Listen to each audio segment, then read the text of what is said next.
Bonjour à tous et bienvenue pour cette nouvelle vidéo.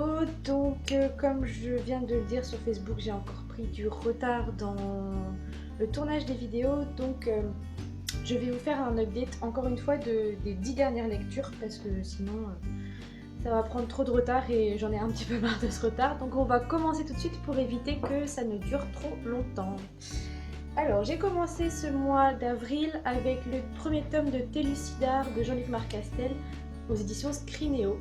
Donc déjà une couverture totalement magnifique. Voilà, c'est bien ce qu'il est. Donc ici nous suivons Lucas, un jeune de 18 ans qui pensait tout savoir de la vie et de l'univers jusqu'au jour où il découvre une jeune femme qui s'appelle Corée et qui semble un peu particulière. Donc comme vous pouvez le voir sur la couverture, elle n'est pas très humaine et en fait il découvre qu'il y a un monde souterrain qui s'appelle Télucidar. Je ne vous en dirai pas plus parce que voilà, c'est un petit peu la découverte de ce premier tome. Tout ce que je peux vous dire, c'est que c'était une très très bonne lecture qui est passée proche du coup de cœur parce que j'ai vraiment adoré l'univers. En plus de ça, on a droit à des images de temps en temps pendant la lecture. Voilà, comme je vous l'avais présenté dans les acquisitions livresques, des images. Et à la fin, on a droit à plein d'explications sur le choix des personnages, le choix des dessins choisis justement par l'auteur qui pouvaient correspondre aux personnages. Donc j'ai beaucoup aimé Lucas parce que malgré le fait qu'il apprenne qu'il y a un autre monde dans cet univers, il garde les pieds sur terre et surtout il est très très motivé à retrouver son père qui a disparu depuis plusieurs années, une quinzaine d'années je crois. Et du coup, il est prêt à tout et il va tout faire justement pour avoir les explications, avoir les réponses à ses questions et en compagnie de Corée, de son oncle et d'un personnage qui ressemble à un dinosaure, il va en apprendre un peu plus sur cet univers et ça va aller de surprise en surprise. Donc c'est vraiment un premier tome que j'ai adoré et j'ai très hâte de lire la suite. Jean-Luc Marcastel disait qu'il ne l'avait pas encore terminé, mais du coup je suis très pressée d'avoir cette suite parce que franchement j'ai adoré et j'ai vraiment très hâte de poursuivre cette aventure. Ensuite, j'ai continué avec King's Game, le tome 3, Spirale de Nobuaki Kanazawa aux éditions Lumen. Ici, je l'ai un petit peu moins apprécié que les tomes précédents, tout simplement parce que j'ai trouvé que c'était un peu répétitif. C'est vrai que le jeu du roi, vous commencez à connaître un petit peu ce que c'est. Donc en fait, toute une classe reçoit des textos d'une personne qui se prénomme le roi, qui leur demande de faire des jeux. Donc par exemple, ça va être embrasser telle ou telle personne, coucher avec telle ou telle personne. Et si jamais au bout de 24 heures, ces personnes-là n'ont pas fait le défi qui a été demandé par le roi, ils meurent d'une façon assez atroce, donc démembrement, pendaison, qu'est-ce qu'il y aurait, étranglement, éviscération, enfin bref, des morts très atroces et tout dans le sang et le glauque. Donc ici, dans ce tome 3, nous suivons une jeune fille qui est absolument fan de ce jeu du roi, qui veut en apprendre plus, qui pour elle, elle a l'impression que c'est réaliste, mais que c'est vrai, et pourtant elle garde au fond d'elle un petit peu l'espoir que ce soit juste un jeu et que ces gens ne meurent vraiment pas.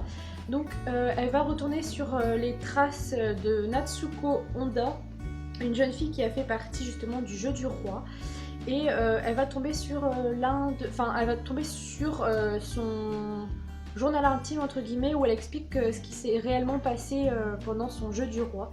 Donc nous retrouvons du coup Natsuko qu'on a connu dans un des précédents tomes et c'est là où je trouvais que c'était un petit peu redondant parce que du coup c'était les mêmes épreuves et malgré tout ça, même si c'est vrai que c'est assez redondant, c'est très addictif, ça se lit très vite, d'autant plus que c'est écrit assez gros. Ça se lit très vite et du coup on est pris dans la tourmente, on est pris dans ce cercle vicieux parce qu'on veut vraiment en savoir plus, même si c'est répétitif. Donc c'est une lecture que j'ai bien appréciée mais que j'ai un petit peu moins aimée que les précédents. Mais ça n'empêche que je suis curieuse de voir la suite. Je sais qu'il reste 2 tomes encore, il y a 6 tomes en tout, donc du coup je suis assez curieuse d'en savoir plus. Donc j'ai ensuite poursuivi avec Les Frères Sinclair, tome 1, Thérapie Bleu Maya de Maria J. Romalet aux éditions Cite Presse. Alors c'était une romance très fraîche, très rigolote, très mignonne. Donc on suit Dharma, une jeune femme qui est décoratrice d'intérieur, qui va rencontrer Liam, un médecin qui a perdu sa femme 3 ans plus tôt et qui ne s'en remet absolument pas. Il ne veut pas retomber amoureux parce que pour lui, il trahit en quelque sorte sa femme. Mais il a une jeune fille qu'il a adoptée avec sa femme quelques années plus tôt, donc il s'agit de Marie, qui essaye malgré tout de recaser son père adoptif parce qu'elle en a marre de le voir assez souffrir. Et du coup, elle va faire en sorte que la rencontre entre Dharma et Liam se fasse. Et tout de suite, on verra que Liam, même s'il est beaucoup attiré par Dharma, il met beaucoup de hola, beaucoup de marche arrière, et il n'ose pas aller vers elle. Et du coup, c'est ça qui rend la romance très attachante et très rigolote, parce que du coup, les réactions qu'il peut avoir sont assez drôles et très fraîches. La plume de l'auteur est aussi très agréable, et la découvrir dans une romance, franchement, ça m'a fait très plaisir. On rencontre évidemment d'autres personnages dans la romance, dont l'un des deux frères qui va être dans le tome 2, qui va être le personnage central du tome 2. Et c'est vrai que j'ai beaucoup aimé tous ces personnages parce que Dharma, en plus de ça, elle est assez casse-cou, elle a un gros défaut, c'est qu'elle arrive toujours en retard, il lui arrive toujours quelque chose. Et bien que ce soit une romance, il y a aussi un petit côté thriller, petite enquête, qui ajoute un gros plus à ce roman. Et du coup, franchement, je vous conseille vraiment cette romance parce que ça fait passer un très bon moment de lecture et évidemment, on est obligé de sourire. Voilà. Ensuite, j'ai continué avec le tome 2 de Rune Immortelle de Edna Walters, donc pour l'instant en auto-édition. Donc nous retrouvons Rain Cooper, une jeune fille qui est tombée sous le charme de Thorin, un garçon mystérieux qui cache énormément de choses. Mais dans ce tome 2, le souci c'est que elle s'est un petit peu frottée aux Nornes, qui sont 3 jeunes femmes méchantes, faut le dire comme ça, qui pour se venger du fait qu'elle ne les ait pas rejointes, a tout fait oublier à Thorin, ce qui veut dire qu'il a oublié sa mémoire, qu'il a oublié qui est Rain. Il n'a pas oublié qui il est, mais il a oublié sa rencontre avec Rain. Et elle, qui est folle amoureuse, n'accepte pas du tout ce fait. Donc elle va tout tenter pour lui faire reprendre, lui faire revivre ce qu'il a vécu avec elle. Et du coup, elle est prête à tout justement pour qu'il retrouve sa mémoire, même à se mettre en danger.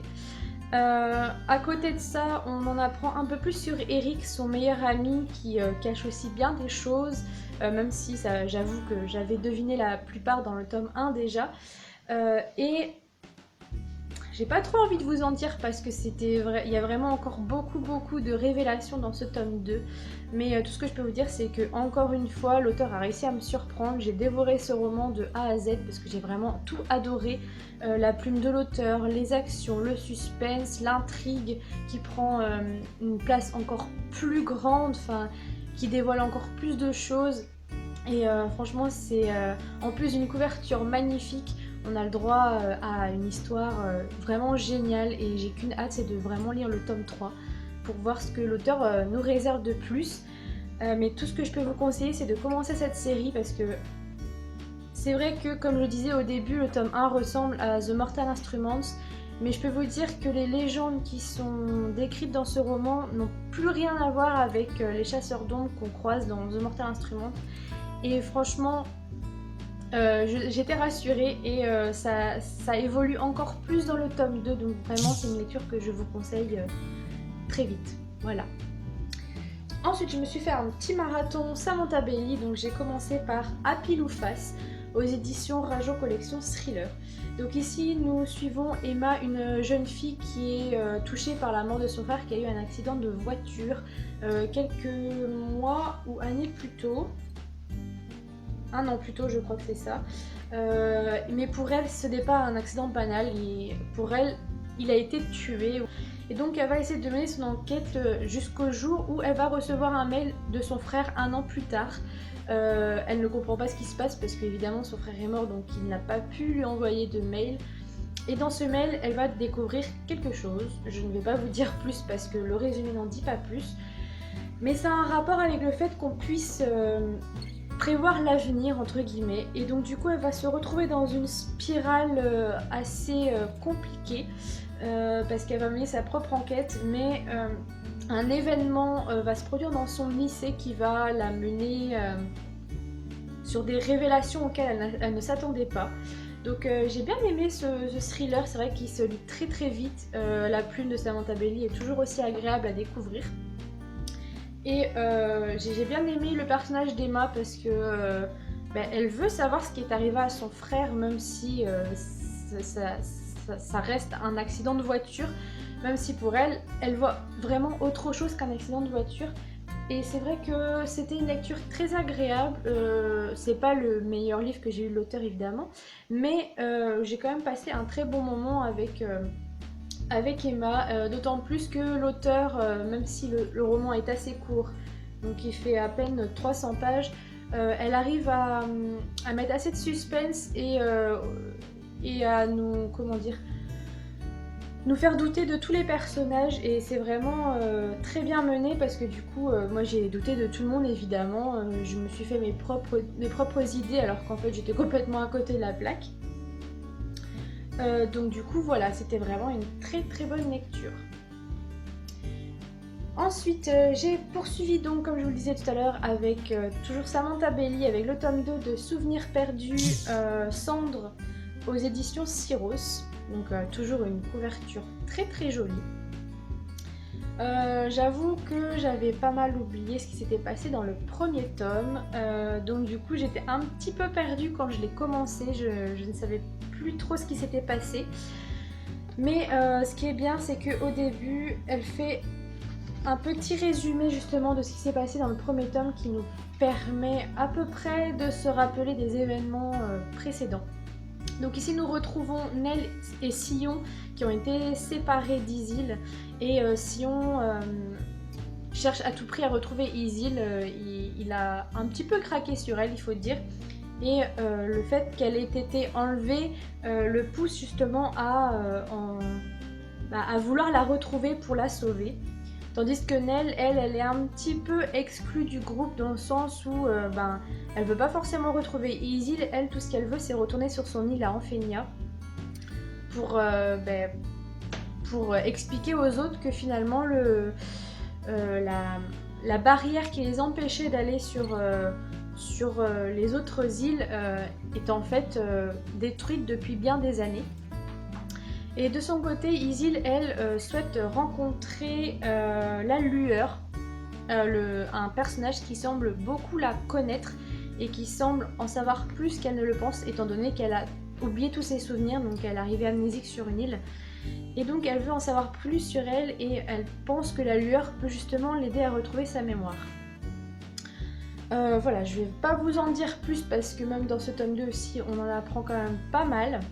Tout ce que je peux vous dire, c'est que j'ai apprécié retrouver l'univers, même si... Non, si j'ai quand même... C'est pas que j'ai moins aimé que le tome 1, c'est juste que j'avais oublié pas mal de choses du tome 1, ce qui fait que je n'étais pas totalement dans l'histoire. Mais en tout cas, dans ce tome 2, on voit les personnages évoluer, on voit Isil qui prend plus de décisions que dans le premier tome, parce que plus d'assurance. Et du coup, on rencontre une autre facette de sa personnalité qui est très agréable à découvrir justement. Et tandis que Nell et Sillon, eux, ils sont un petit peu fidèles à eux-mêmes. Sillon qui veut absolument sauver Isil, et Nell qui reste assez enfermée sur elle parce que secrètement elle est très attirée par Sillon qui lui n'est pas intéressé par elle. Donc du coup on a aussi le côté relationnel qui est mis en avant. Donc c'était un tome 2 que j'ai bien apprécié, et du coup j'étais pressée de lire le tome 3, ce que j'ai fait dans la foulée. Donc j'ai enchaîné du coup avec le tome 3 emprunté à mon boulot, donc Souvenirs perdus tome 3 Pluie. Et là le fait de pouvoir enchaîner 2 tomes à la suite, c'est vraiment très agréable parce que du coup on n'a pas le temps d'oublier ce qui s'est passé dans le précédent. Et du coup j'ai été plongée tout de suite dans ce tome 3. Donc à la fin du tome 2, Isil retrouve enfin ses souvenirs, elle sait qui elle est, elle sait d'où elle vient, et elle sait pourquoi elle s'est retrouvée sur cette île. Et j'avoue que cette révélation m'a surprise parce que je m'attendais pas du tout à ce bouleversement. Et c'était une très bonne idée de la part de l'auteur parce que on n'a rien vu venir, parce que c'est vraiment, c'est pas soudain, c'est juste que elle a laissé aucun indice, et du coup ça nous pousse à en savoir plus, même si on a la révélation arrivée à la fin du tome 2. Donc Isil évidemment a rencontré la lueur et elle se rend compte que, au vu de ce qu'elle a appris sur elle, elle se rend compte que la lueur n'est pas la personne qu'elle pensait être. Et du coup dans ce tome 3, elle devient de plus en plus sûre d'elle, elle prend beaucoup d'assurance. On découvre une jeune femme qui sait prendre des décisions et qui assume ses choix. Elle est vraiment plus forte et j'ai vraiment apprécié l'évolution de sa psychologie parce que du coup, comme elle sait qui elle est, elle sait où elle va et du coup c'est beaucoup plus agréable que d'avoir une personne amnésique qui ne sait pas du tout qui elle est. Pour Nell et Sion, donc évidemment ils ont retrouvé Isil, enfin pas tout de suite, et donc ils retournent et décident suite au fait qu'elle ait retrouvé, que Isil ait retrouvé ses souvenirs, ils décident de retourner en Fenia pour justement annoncer aux habitants que le Léviathan qui gardait à la base leur île ne protège plus du tout cette dernière et que du coup certains, s'ils le veulent, peuvent quitter l'île pour aller visiter ailleurs. Je vais pas non plus vous en dire plus parce qu'il y a quand même pas mal de petites choses qu'on découvre dans ce tome 3. Tout ce que je peux vous dire c'est que je l'ai dévoré parce que j'ai adoré ce tome 3. Il y a beaucoup d'action, le côté psychologique est vraiment mis en avant du côté de la lueur et du côté d'Isil qui grandit de plus en plus mentalement. Et du coup c'était vraiment très appréciable. Il n'y a pas énormément d'action dans le sens où ça bouge, ça se bat et tout ça. Mais c'est surtout le côté psychologique qui est mis en avant et c'est ce que j'ai vraiment le plus aimé dans ce tome 3 qui clôt vraiment très bien la série. Ensuite, j'ai poursuivi avec mon coup de cœur du mois. Il s'agit de IRL de Agnès Marot aux éditions Gulfstream collection électrogène avec une couverture magnifique, rose et tout ça. Elle est très belle. Donc ici, nous suivons Chloé Blanche qui découvre par hasard, on va dire, qu'elle fait partie d'un jeu qui s'appelle Play Your Life. Elle pensait être réelle et en fait elle se rend compte qu'elle est dans un jeu de simulation où les habitants de la vraie vie ont créé ces personnages et les éduquent entre guillemets pour faire ce que eux souhaitent qu'ils fassent. Et elle découvre grâce à un inconnu qui lui envoie des mails pour la prévenir que tout ce qu'elle croit est en fait tout à fait faux. Et du coup, grâce et avec cet inconnu, elle va découvrir l'idée finale du créateur de ce jeu. Je peux pas vous en dire vraiment plus, tout simplement parce que ce roman est découpé en 3 parties et le souci c'est que les 2 dernières parties spoilent quand même pas mal la première. Donc je peux pas vous parler des 2 dernières parties. Tout ce que je peux vous dire c'est que dès le premier chapitre j'ai su que j'allais adorer ce roman. Je pensais pas que ce serait un coup de cœur, mais je l'ai littéralement dévoré. J'ai adoré l'idée de base de l'auteur de faire d'un jeu de simulation quelque chose de réaliste, parce que c'est vraiment ce qui se passe, c'est que même si ce sont des personnages, on se rend compte qu'ils ont des sentiments, qu'ils ressentent les choses et que ils sont pas juste des personnages de jeux vidéo, ils sont humains avant tout. Et voilà, c'est vraiment la force de ce roman, c'est que on se rend compte que même si les jeux de simulation existent, derrière il peut y avoir des émotions et des sentiments de la part de ces personnages. Et c'est vrai que ça donne très envie de rejouer aux Sims, ce qui n'est pas forcément très bien pour la vie sociale. Mais voilà, c'est un roman que j'ai tout simplement adoré, c'est un énorme coup de cœur et je vous conseille fortement de le lire parce qu'il est juste génial. C'est le premier livre de l'auteur et ce sera certainement pas le dernier que je lirai d'elle parce que j'ai adoré sa plume, j'ai adoré comment elle met en place son univers. Tout est décrit avec justesse, il n'y a pas de fausses notes. Même si c'est vrai qu'au début j'ai trouvé que la romance entre 2 personnages arrivait trop vite, je me suis rendu compte par la suite que finalement c'était pas si rapide que ça Et du coup c'était très agréable, j'ai vraiment adoré et je suis même triste d'avoir terminé, qu'il n'y ait pas de suite parce que j'étais vraiment à fond dans cet univers et les idées qu'avait l'auteur sont juste impressionnantes et voilà, je conseille vivement cette lecture. Voilà, regardez cette belle couverture et craquez, tout simplement. Ensuite, j'ai poursuivi avec ma déception du mois, on va dire entre guillemets. Donc il s'agit du tome 1 de The Scorpion Rules de Erin Bow aux éditions Lumen. Une couverture magnifique, c'est vrai. Le souci, c'est que je n'ai pas du tout réussi à rentrer dans l'univers. Donc ici, nous suivons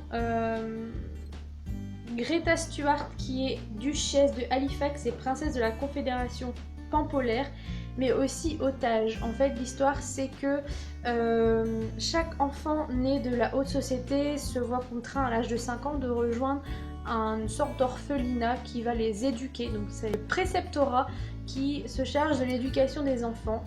Et à chaque fois que deux États se font la guerre, pour éviter justement que cette guerre ne soit mise en avant, chaque enfant de chaque État se voit tué pour justement pour que la guerre n'éclose pas. C'est vrai que c'est assez, c'est une idée de base qui peut être très intéressante et très bien menée, sauf que moi je n'ai pas du tout accroché, tout simplement parce que les personnages ne m'ont pas du tout alpagué. Enfin, j'ai pas accroché du tout aux personnages, je les ai trouvés fades, sans saveur.